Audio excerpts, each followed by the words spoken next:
Hello everyone, this advocate Ravichandra here. Welcome you all on Samarthya Ayush judiciary. देखिए, JJ act 2015 को continue करेंगे और बहुत ही इंपॉर्टेंट टॉपिक ऊपर आज बात करने वाले हैं, जिसका नाम है adoption of a child under JJ act. बच्चे को गोद लेने की प्रक्रिया क्या है जेजे एक्ट के तहत, कैसे इस प्रॉब्लम को सोल्व किया जा सकता है, अगर किस तरीके के क्वेश्चन अराइज होते हैं एडॉप्शन में, तो पूरे इन डेप्थ एनालिसिस करने वाले एडॉप्शन के बारे में। क्योंकि आप लोगों ने बहुत सारा मैसेज करा था कि भैया एडॉप्शन के बारे में बताइए, एडॉप्शन के बारे में क्या होता है, कैसे करेंगे, काफ़ी ज़्यादा न्यूज़ में रहने वाला टॉपिक है। तो आज जो हम एपी और आरजेएस की जो तैयारी कर रहे हैं उसमें एडॉप्शन ऑफ अ चाइल्ड के बारे में समझेंगे। सामर्थ्य आयुष जुडिशरी के चैनल को सब्सक्राइब करिए, लोगों के साथ शेयर करिए। आप मुझे ट्विटर पे यूपीएससी स्क्रीनशॉट्स के नाम से आईडी है मेरा, उसको फॉलो कर सकते हैं। दोनों टेलीग्राम चैनल को ज्वाइन करिए, दोनों टेलीग्राम चैनल के लिंक्स आपको डिस्क्रिप्शन में मिल जाएंगे, काफ़ी इंपॉर्टेंट है, सारे अपडेट्स आपको यहीं पे मिलेंगे। और इंस्टाग्राम पे भी फॉलो कर सकते हैं। आज से मैंने इंस्टाग्राम सुबह आईडी बनाई है, सामर्थ्य आयुष जुडिशरी के नाम से इंस्टाग्राम आईडी पे भी आप फॉलो करके अपने आप को वहाँ पे मुझसे जोड़ सकते हैं। चलिए शुरू करते हैं। देखिए, एडॉप्शन बहुत ही ज़्यादा इंपॉर्टेंट टॉपिक है। क्यों? एडॉप्शन के बारे में आजकल बहुत ज़्यादा न्यूज़ में रहने का कारण यह है क्योंकि इंटर कंट्री एडॉप्शंस के केसेस काफ़ी ज़्यादा इंक्रीज हो गए इंडिया में।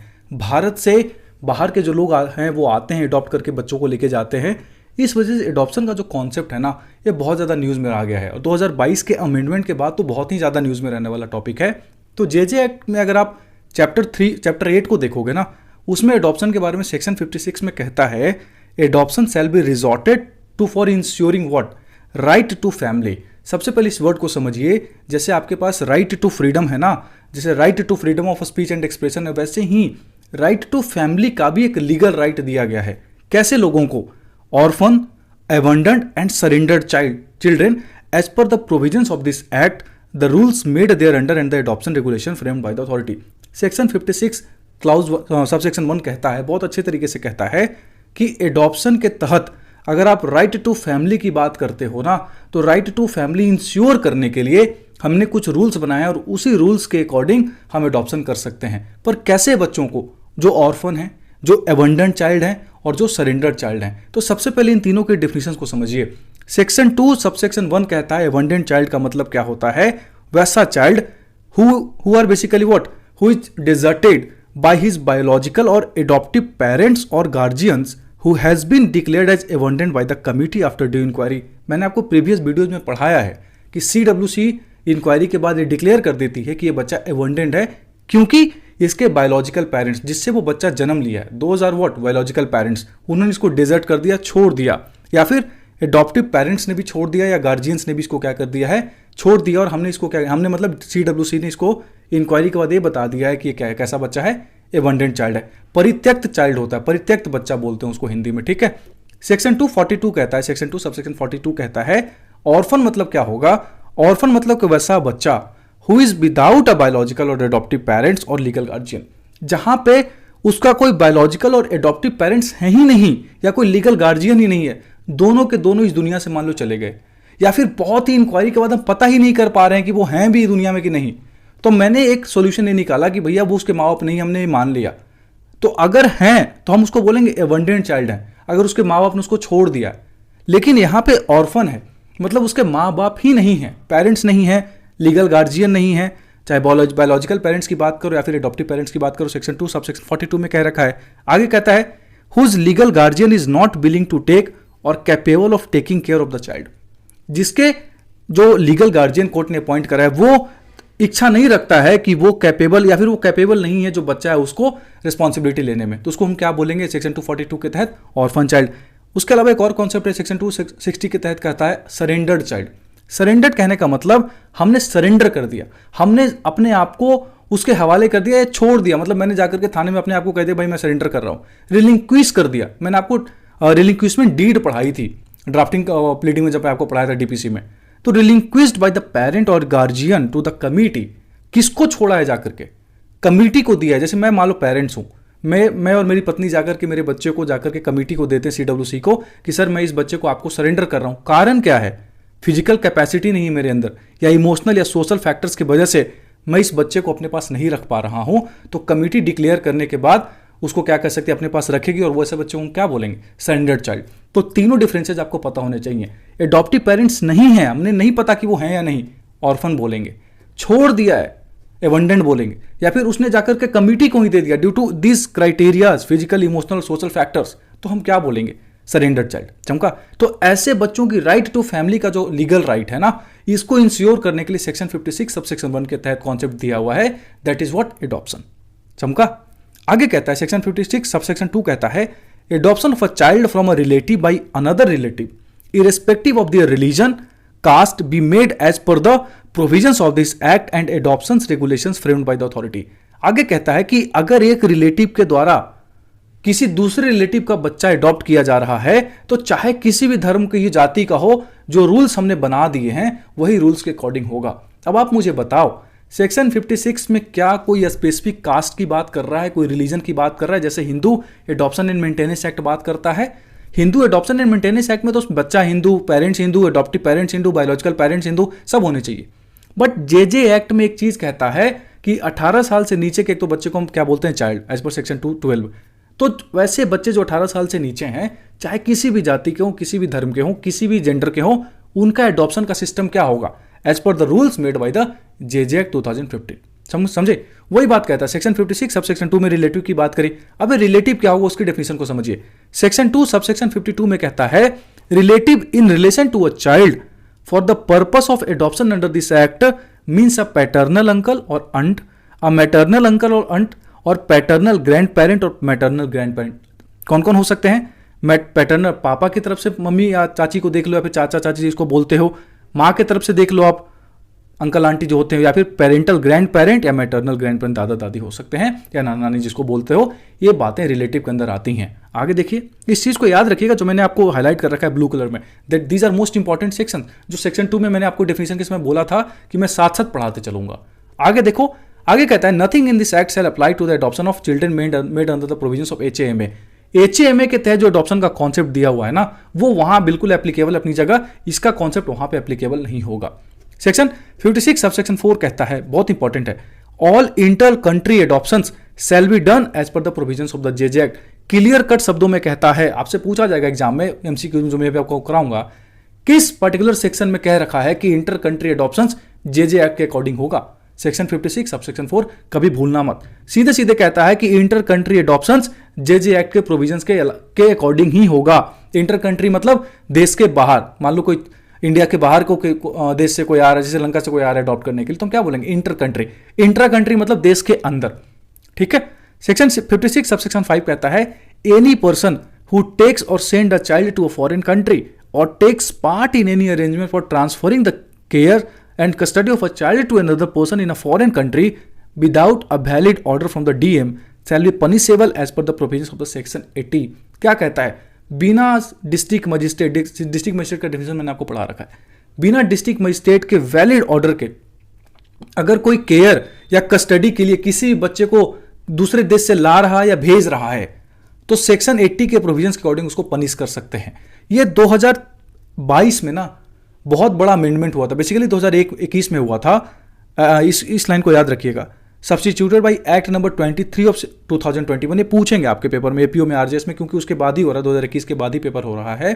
तो किस एक्ट से या किस अमेंडमेंट से जो डिस्ट्रिक्ट मजिस्ट्रेट को पावर दी गई है ना जेजे एक्ट के तहत, वो सारी इंसिडेंट मतलब वो उनको दिया गया था। तो आपको याद रखना है एक्ट नंबर 23 ऑफ 2021 इफेक्ट में कब आया था?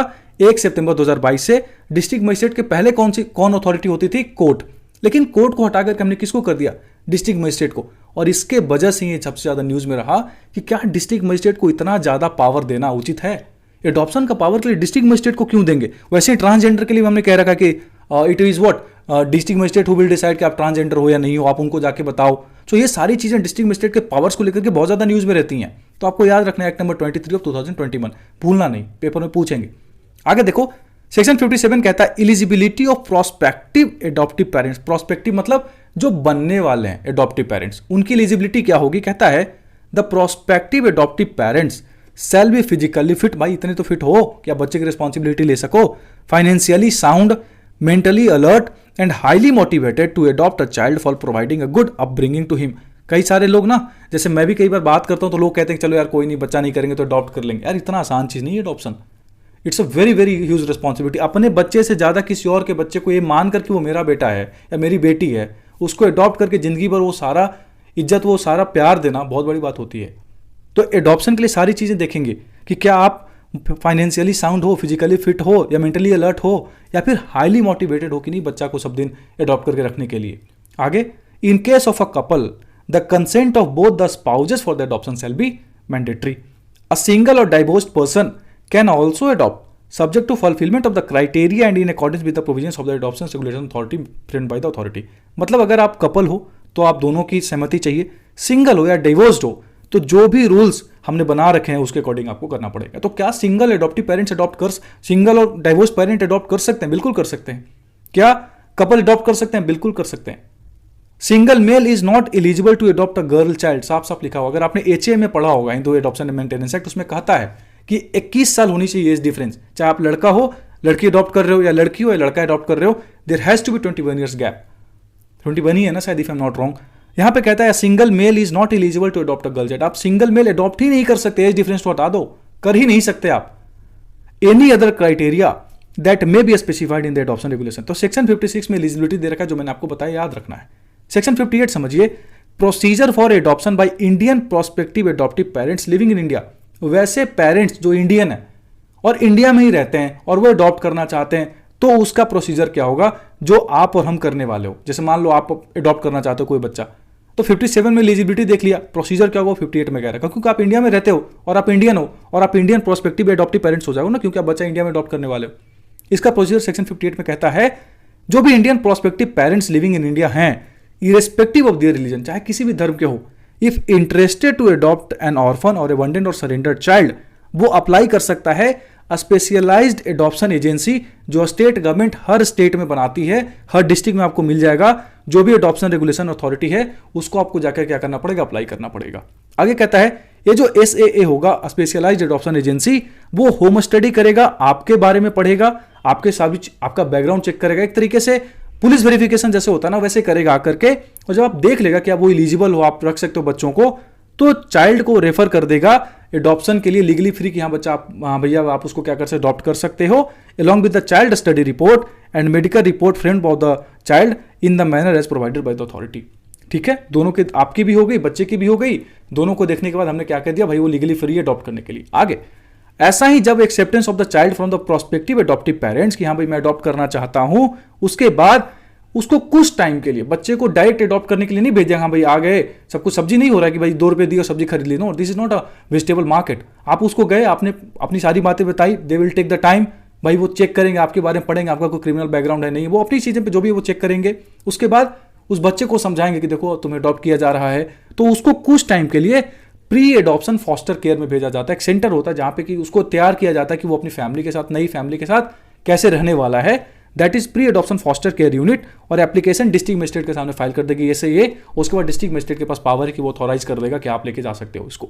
आगे, जब भी कोई ऐसा ऑर्डर डिस्ट्रिक्ट मजिस्ट्रेट के द्वारा पास किया जाता है, स्पेशलाइज्ड एजेंसी जो है उसको बच्चे क्या कर देगी, एडॉप्शन के लिए भेज देगी।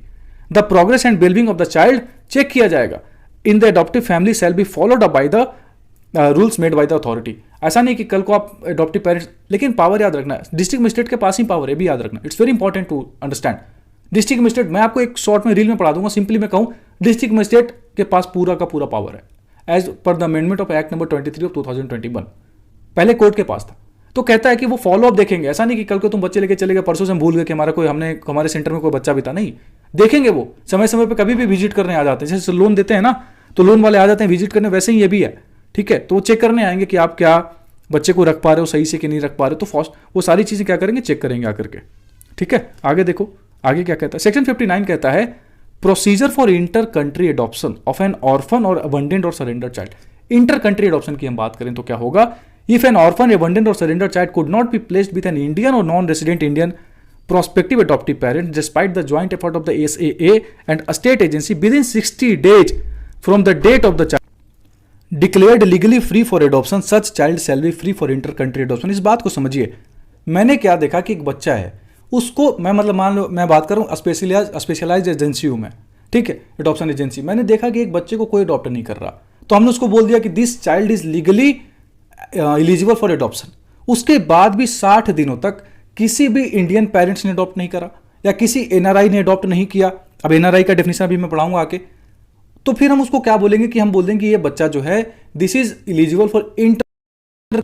तो कितने दिन का ग्रेस पीरियड एक तरीके से दिया गया है, नोटिस पीरियड में बोलो तो 60 डेज का, कि हम 60 दिन तक वेट करेंगे कि हमने आज डिक्लेयर कर दिया कि आज से बच्चा एलिजिबल एडॉप्शन के लिए, 1 अप्रैल को मान लो कर दिया हमने, तो हम 31 मई तक वेट करेंगे 60 डेज का। उसके बाद हम उसको क्या बोलेंगे, इंटर कंट्री एडॉप्शन के लिए एलिजिबल है। ऐसे ही नहीं कि हमारे देश का बच्चा है तो इंडिया से बाहर लेके चले जाओ, हमारे यहाँ बोझ है, नहीं, ऐसा कॉन्सेप्ट नहीं है। It's very very important to understand.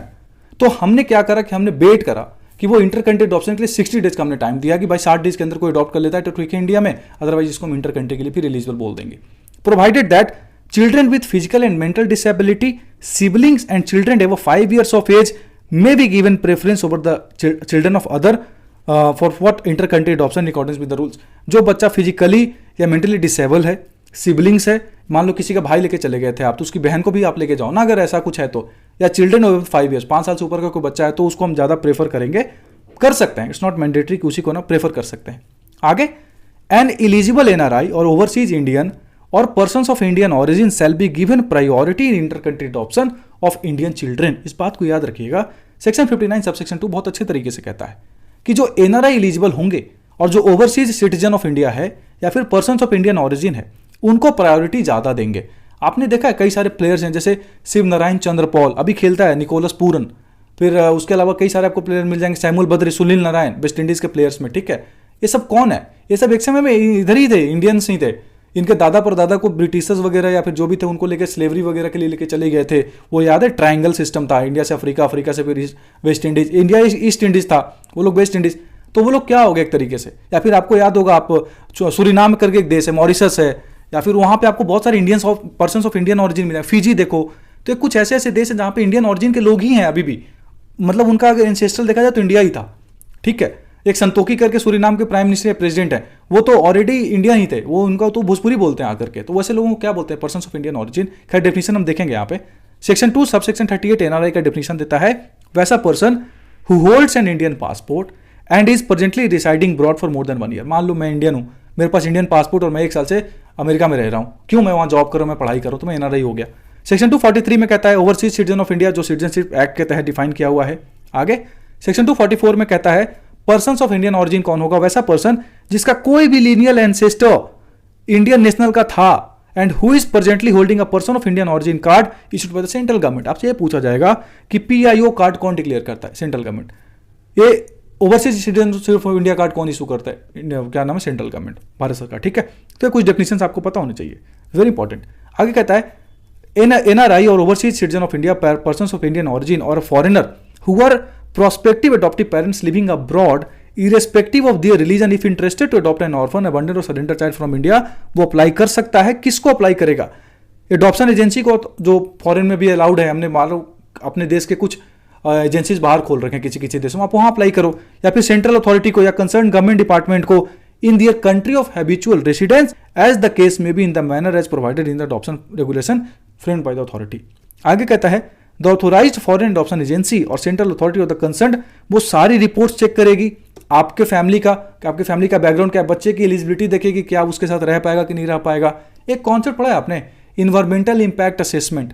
भाई कहीं जैसे चीता को इंडिया में लाया गया था तो बहुत पढ़ाई करी गई थी कि क्या चीते यहाँ पे रह पाएंगे, नहीं रह पाएंगे। तो वैसे ही हम किसी बच्चे को दूसरे देश में भेज रहे हैं या दूसरे के साथ रख रहे हैं, क्या वो उसके साथ रह पाएगा कि नहीं, उसकी फैमिली बैकग्राउंड कैसी है, ये सब चीज़ें चेक करी जाती हैं। आगे कहता है On the receipt of the application of such prospective adoptive parents, the authority shall examine and if it finds the applicant suitable, वो रेफर कर देगा स्पेशलाइज्ड एडॉप्शन एजेंसी को, जहां पे बच्चा लीगली फ्री फॉर एडॉप्शन के लिए क्या हो जाएगा, डिक्लेयर कर दिया जाएगा। SA will match a child with such prospective adoptive parents, और चाइल्ड स्टडी रिपोर्ट के बाद उसको क्या कर दिया जाएगा, बच्चे को अडॉप्ट करने के लिए एलिजिबल करके भेज दिया जाएगा। आगे कहता है ये सारी चीज दे रखी, उसमें कुछ है नहीं। फिर डिस्ट्रिक्ट मजिस्ट्रेट के पास पावर है, जिस भी जिले से जा रहा है वो वहाँ के district magistrate inter country adoption के लिए अलाउ कर सकते हैं आसपास। आफ्टर व्हाट एसएए के सारे रेगुलेशंस वगैरह के देखने के बाद सारी चीज़ें की हो, हाँ भाई सारा रिपोर्ट तैयार हो गया, बच्चा भी जाने के लिए तैयार है, फैमिली ठीक है, उसकी अडॉप्टिव है, एलिजिबल है, सारी बातें चेक करने के बाद उसको अपन क्या कर सकते हैं, अलाउ कर देंगे। उसके अलावा the authority shell intimate about the adoption of the immigration authorities of the India and receiving country of the child, दोनों देशों के, जहाँ से इंडिया को और जहाँ पे वो बच्चा जा रहा है वहाँ के जो इमिग्रेशन अथॉरिटी उसको बता दिया जाएगा कि एक बच्चा जा रहा है यहाँ से अडॉप्टिव करके, उसको फॉलोअप देखिएगा आप लोग, सारी चीज़ें एयरपोर्ट पे चेक करके भेज दिया जाएगा, ऐसी बातें हैं वहाँ पे। आगे कहता है the prospective adoptive parents shall receive the child in person from the specialized adoption agency as soon as the passport and visa are issued to the child. जैसे ही पासपोर्ट और वीज़ा इशू कर दिया जाता है, आप पेरेंट्स आकर के उसको अडॉप्ट करने के लिए रेडी हैं, आप आकर के ले जा सकते हैं। आगे, the authorised foreign adoption agency or the central authority or the concern government department as the case may be shall ensure the submission of progress reports about the child. वही मैंने आपको बोला, प्रोग्रेस रिपोर्ट चेक करेगी, वो बताएगी। जो मान लो कि यहाँ से इंडिया से लेकर के किसी को लंदन लेके चला गया, तो लंदन में जो डिप्लोमेटिक मिशन है, भारत का जो हाई कमीशन है, वहाँ बताया जाएगा कि भाई बच्चा ठीक से रह रहा है, पढ़ाई वढ़ाई कर रहा है, जो भी है वो जैसे कि इंडिया में होता है वैसे ही वहाँ पे फॉलोअप होगा। आगे, a foreigner or a person of Indian origin or an overseas citizen of India who has habitual residence in India if interested to adopt a child from India may apply to authority for the same along with a no objection certificate from the diplomatic mission of his country in India for further necessary action as provided in the adoption regulation framed by the authority। क्या कहते हैं, अच्छा चीज समझिए, foreigner, person of Indian origin और overseas citizen of India. देखिए तीनों चीजें पढ़िएगा आप। एनआरआई भारतीय नागरिक है, चाहे आप 1 साल से रह रहे हो चाहे बाहर रहो, आप जब तक इंडियन पासपोर्ट आपके पास है तो आप क्या हो गए भाई, इंडियन नेशनल हो, आप इंडियन सिटीजन हो आप। पर ये क्या कर रहा है, ये कहता है कि फॉरेनर जो इंडियन तो नहीं है, पर्सन्स ऑफ इंडियन ऑरिजिन ये भी इंडियन नहीं है भाई, इंडियन ऑरिजिन का पर्सन है, ओवरसीज सिटीजन ऑफ इंडिया ये भी इंडियन नहीं है। अगर ऐसे लोग इंडिया में रह रहे हैं और इंडिया में ही रहते हैं विचुअल रेसिडेंस, पर इंडियन नहीं है, सिटीजन नहीं है, तो वो इंडिया में अप्लाई कर सकते हैं अडॉप्शन को लेकर के, पर उनको एनओसी लेके आना पड़ेगा। कहां से? जो भी उनके इस देश में जो भी उनका देश का एम्बेसी है, काउंसलर है, हाई कमीशन है, वहां जाकर के वहां से एनओसी लेने के बाद ही आप अप्लाई कर सकते हो। मान लो मैं अमेरिकन हूं और इंडिया में रह रहा हूं, फॉरेनर हो गया, या मैं सूरीनाम का इंडिया में रह रहा हूँ, तो मैं सूरीनाम के एम्बेसी में जाकर के बताऊंगा कि भाई देखो मैं अडॉप्ट करना चाहता हूँ, वहाँ से एनओसी लाने के बाद ही अप्लाई कर सकते हो। ये बातें याद रखिएगा। आगे ये क्लास देख लेते हैं आज, procedure for inter country relative adoption. Inter country relative, अगर मान लो मैं इंडियन हूँ, मेरा कोई इंटर कंट्री रिलेटिव है, तो क्या होगा, कोई भी relative living abroad who intends to adopt a child from the relative in India, वो ऑर्डर लेगा डिस्ट्रिक्ट मजिस्ट्रेट से and apply for NOC from authority in the manner authority ने मतलब बनाया हुआ रूल्स। आगे, the authority shall on receipt of the order under subsection 1 and the application, वो फिर इंटीमेट करेगा बायोलॉजिकल पेरेंट्स को, सारी चीजें सेम थी, नथिंग सच। जो इसमें कुछ इंपॉर्टेंट है वो मैं आपको बता देता हूँ। तो ये कुछ इंपॉर्टेंट बातें थी एडॉप्शन के बारे में, आगे पढ़ेंगे। अगर एडॉप्शन में कुछ आप फ्रॉड कर रहे हो या क्या दिक्कतें आ रही है, तो प्रोसीडिंग्स कैसे चलेगा, क्या सिस्टम होगा, उसके बारे में पार्ट 2 में बात करेंगे। आप एडॉप्शन पार्ट 2 का वेट करिए। समर्थ एशियन जुडिशरी के चैनल को सब्सक्राइब करिए, बेल आइकन प्रेस करिए, शेयर करिए, दोनों टेलीग्राम चैनल को ज्वाइन करें, इंस्टाग्राम पे फॉलो करिए, ट्विटर फॉलो कर सकते हैं। सारे लिंक्स आपको कहाँ मिल जाएंगे, डिस्क्रिप्शन बॉक्स में मिल जाएंगे। Thanks for watching, keep loving, thank you so very much.